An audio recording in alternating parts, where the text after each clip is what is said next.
Sebab datangnya bencana ada beberapa, dan ini kalau kita hindari tidak akan terjadi, Bapak Ibu sekalian. Ya.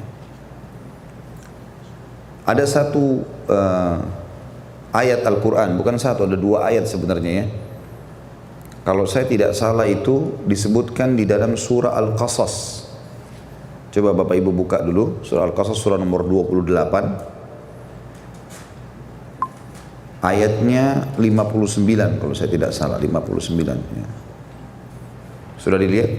Al-Qasas 28 ayat 59. Saya bacakan, a'udzubillahi minasyaitonirrajim, wa ma kana rabbuka muhlikal qura hatta yab'atsa fi ummiha rasulan yatlu 'alaihim ayatina wa ma kunna muhlikil qura illa wa ahluha zalimun. Ini kalimat rahasia harus dijaga. Kalau mau supaya Bapak Ibu tidak kena bencana merata, kata kuncinya di sini kata Allah, dan Tuhanmu hai Muhammad tidak akan membinasakan negeri-negeri sebelum dia mengutus seorang rasul di ibu kotanya yang membacakan ayat-ayat kami kepada mereka. Artinya harus datang dulu di sana utusan, pemberi peringatan, nggak boleh loh, ini haram dan seterusnya, menjelaskan hukum Allah. Kalau mereka tidak mau dengar, maka Allah bilang, dan tidak pernah pula kami membinasakan penduduk negeri kecuali penduduknya melakukan apa? Kezaliman. Artinya kezaliman itu dosa yang merata. Dosa yang merata. Allah tidak akan membinasakan negeri, ya, tidak datang bencana merata kecuali ada masalah. Ya, kecuali ada masalah. Kalau tidak salah saya sempat berbicara dengan beberapa teman-teman di Houston ini, sebenarnya inti awalnya dari mana? Ada yang membahasakan ke saya kalau tidak salah dari sekitar pantai ya. Mungkin Bapak Ibu sudah tahu keadaan pantai seperti apa. Maka bencana-bencana yang datang ini disebabkan karena ada sebuah masalah yang merata. Boleh saja manusia mengatakan, oh ini secara ilmiah seperti ini, penguapan air misalnya, kemudian meratahlah, ada angin dari barat, dari timur, dari utara, itu teori manusia. Tapi secara agama kita sudah disampaikan, karena yang menciptakan langit dan bumi dan apapun sistem yang ada atau mekanisme yang ada di dalam itu Allah. Allah lebih tahu semuanya ya. Jadi makna ayat tadi itu penting sekali. Dalam surah Al-Qasas menceritakan Allah tidak akan membinasakan negeri kecuali penduduknya zalim, melakukan pelanggaran-pelanggaran agama dan merata. Hampir semuanya orang melakukan itu.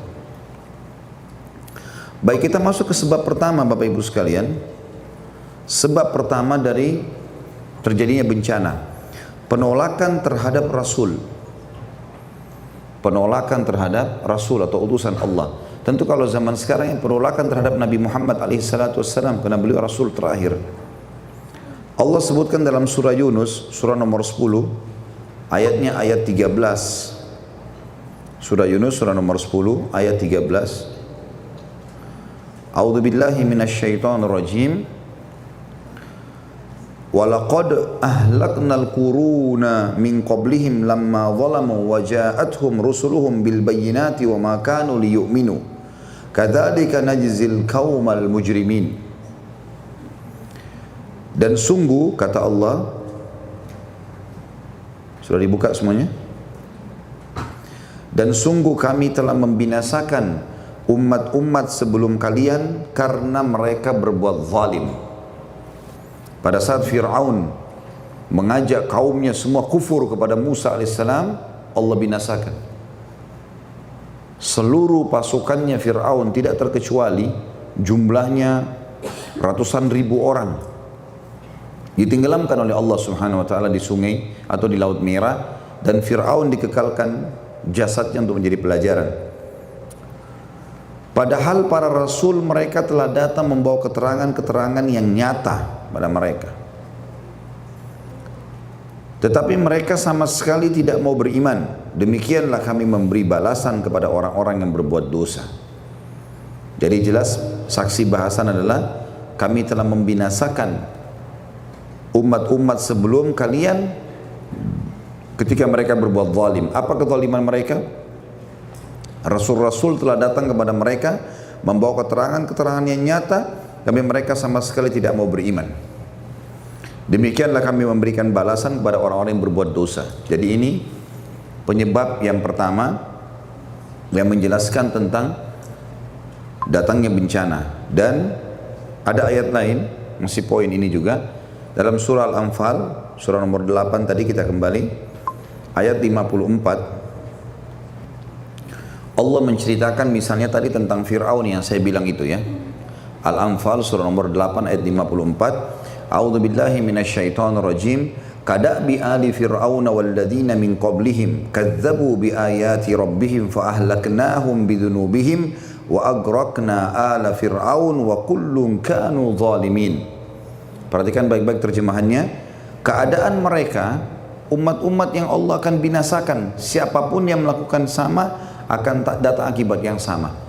Jadi kita lihat Bapak Ibu sekalian, keadaan umat-umat sebelum kita seperti umatnya, seperti Fir'aun, umatnya Nabi Musa AS, seperti Namrud, umatnya Nabi Ibrahim AS, seperti kaum Sodom, umatnya Nabi Lut AS, seperti kaum Thamud, umatnya Nabi Saleh AS, seperti kaum Hud, kaum Ad, kaumnya Nabi Hud AS. Ini semua Bapak Ibu sekalian, sampai sekarang tempat-tempat tinggal mereka bisa kita lihat, bisa kita saksikan. Ya, Bapak Ibu kalau ketik sekarang di Google apa yang tidak bisa didapatkan tentang foto-foto kaum Samud, ya, atau kaum Sodom, ya, kaum Ad, apalah ya, Namrud, peninggalan kerajaan Namrud, piramida, peninggalan Fir'aun, ada semuanya. Allah SWT berikan keadaan mereka, orang-orang yang mengikuti umat-umat ini yang binasa, yang Allah binasakan karena kekafiran, siapapun yang ikuti akan sama akibatnya, akan sama.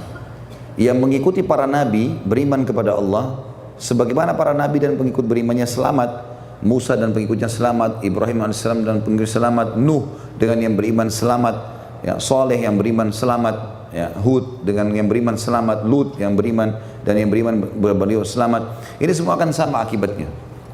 Kata Allah, keadaan mereka serupa dengan keadaan pengikut Fir'aun dan orang-orang yang sebelum mereka. Mereka mendustakan ayat-ayat Tuhannya, maka kami membinasakan mereka disebabkan dosa-dosanya. Dan kami tenggelamkan Fir'aun dan pengikut-pengikutnya karena mereka adalah orang-orang zalim. Perhatikan di sini jelas sekali firman Allah Subhanahu wa taala kalau bencana itu disebabkan justru karena banyaknya pelanggaran-pelanggaran yang dilakukan, ya, dan merata itu sifatnya, merata, ya.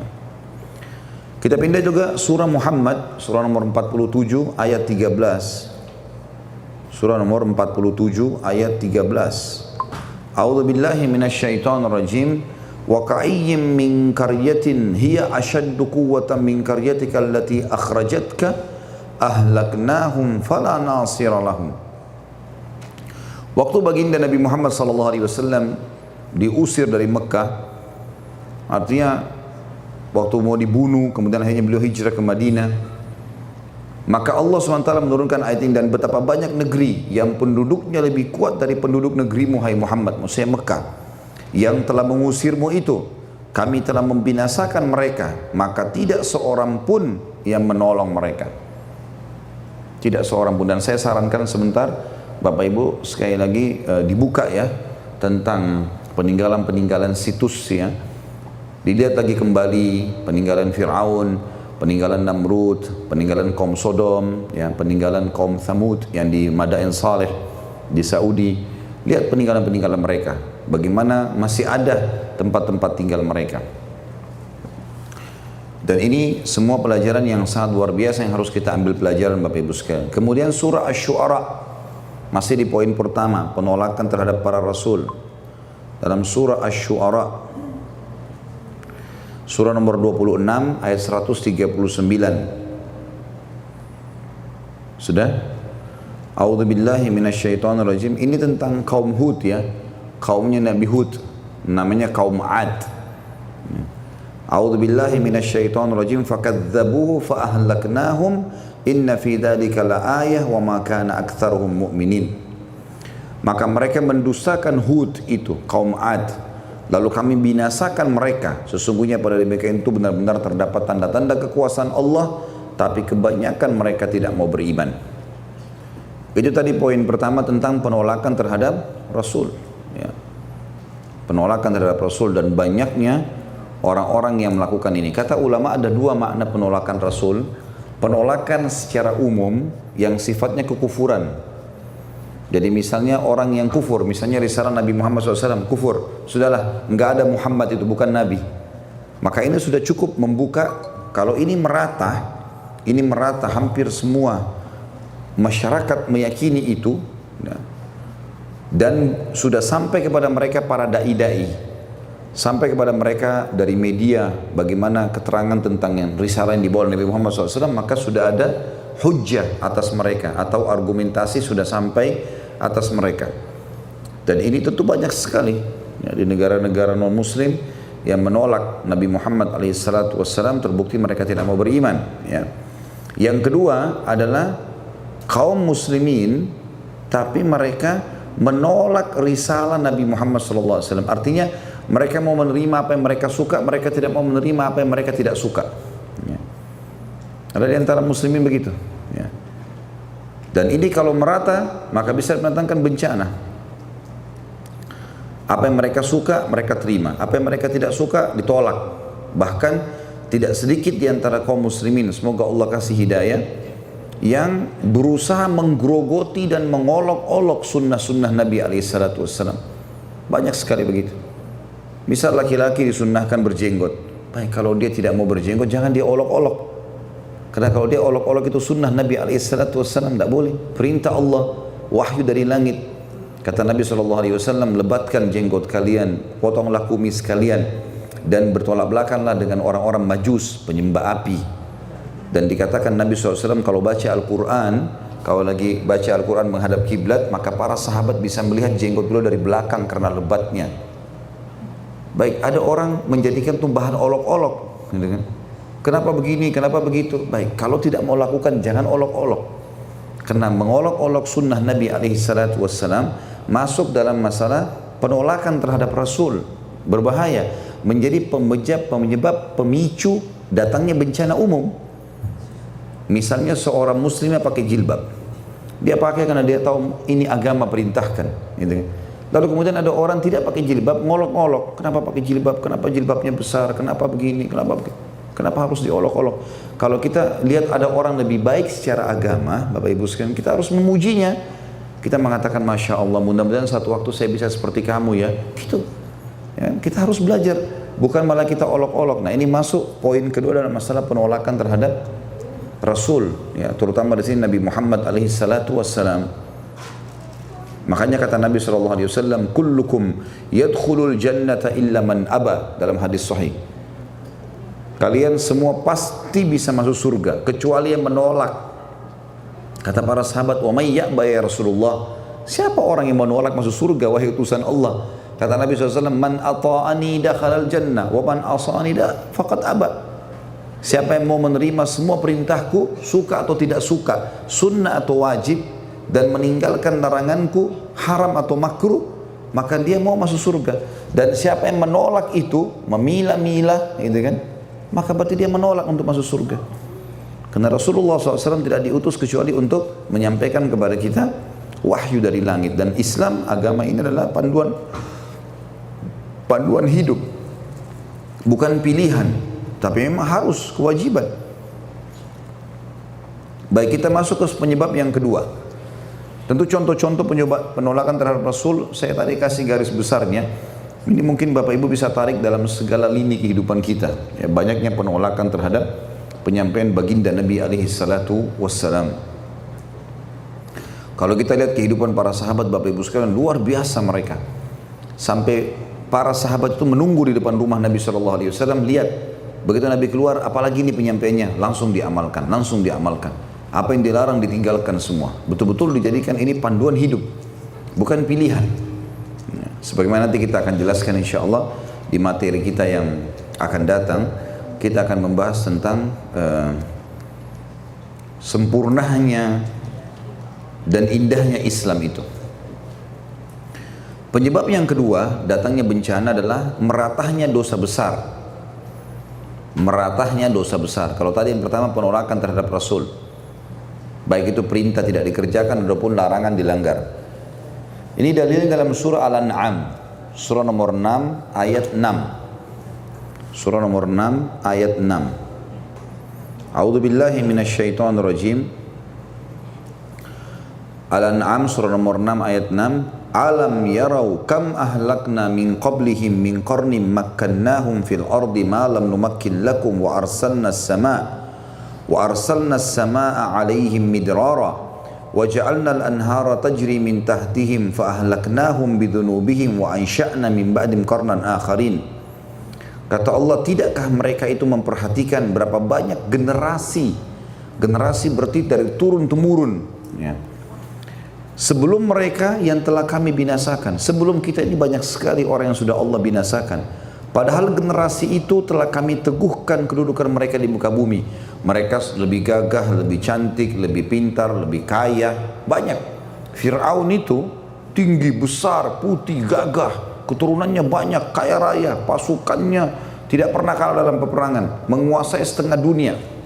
Apa yang Fir'aun tidak miliki, Allah teguhkan di muka bumi dikasih, yaitu keteguhan yang belum pernah kami berikan kepada kalian. Kami curahkan hujan yang lebat untuk mereka dan kami jadikan sungai-sungai mengalir di bawah mereka. Kemudian kami binasakan mereka. Kenapa? Karena dosa-dosa mereka sendiri. Dosa-dosa besar merata. Zina merata, riba merata, bohong merata, penipuan merata, semua merata. Dan kami ciptakan setelah kami binasakan mereka itu generasi yang baru. Jadi saksi bahasan kita, Allah binasakan juga di sini penyebab karena dosa besar merata, ya. Kemudian juga dalam surah Isra, surah nomor 17 ayat 17, ya, ini mudah dihafal. Surah 17 ayat 17. A'udzubillahi minasyaitonirrajim. Wa kam ahlakna minal quruni min ba'di Nuh wa kafa bi rabbika bidzunubi ibadi khabiran basira. Dan berapa banyak kaum setelah Nuh yang telah kami binasakan, dan cukuplah. Sebabnya kenapa? Kenapa Allah masih binasakan lagi? Tidak ada orang, Bapak Ibu sekalian, dari orang yang beriman sama Allah, populasi manusia 7,5 miliar sekarang, 6 miliarnya itu agama profetis, agama Samawiyah, Yahudi, Nasrani, Muslim. Tidak ada 3 agama ini yang tidak mengenal kisah Nabi Nuh. Bagaimana Allah binasakan negeri dunia ini, semuanya banjir, semuanya hancur. Bahkan sebagian ahli sejarah mengatakan di waktu itulah Ka'bah pun hancur. Bangunan Ka'bah rubuh, tinggal pondasinya. Nanti di zaman Ibrahim alaihissalam, generasi kesekian dari anaknya Nuh, baru Allah suruh bangun kembali. Semuanya binasa. Artinya manusia harus ambil pelajaran. Kenapa Allah binasakan? Karena mereka tidak mau beriman kepada Allah SWT. Lalu kata Allah, berapa banyak kaum itu 3 orang ke atas, diistilahkan dengan kaum. Setelah Nuh yang telah kami binasakan. Apa sebabnya? Itu cukuplah Tuhanmu yang maha mengetahui, maha melihat, dan maha melihat dosa hamba-hambanya. Jadi itu semua dikarenakan dosa mereka. Ini dosa yang merata, ya. Tentu ini dosa-dosa besar. Kalau dosa-dosa kecil tidak menjadi penyebab bencana. Dosa besar cukup banyak, durhaka sama orang tua, berzina, riba, bohong, ya, zalim, banyak. Tapi yang paling umum itu adalah perzinahan, minuman keras, khamr, ya. Apa yang tidak kita lihat depan mata sekarang? Di negara Islam itu negara kafir. Hampir semuanya sama, kecuali negara yang Allah selamatkan, yang menerapkan hukum Allah SWT mungkin. Tapi kalau negara-negara umumnya merata semuanya. Satu saja perbuatan zina, satu saja minuman keras diminum oleh satu orang, itu sudah bisa mendatangkan masalah buat dia. Kalau merata, ada yang jual, ada yang minum, ada yang ajak, ada kemana-mana, dan tidak ada yang meluruskan ini masalah ini. Ya. Ini penting sekali untuk digarisbawahi, maka hati-hati.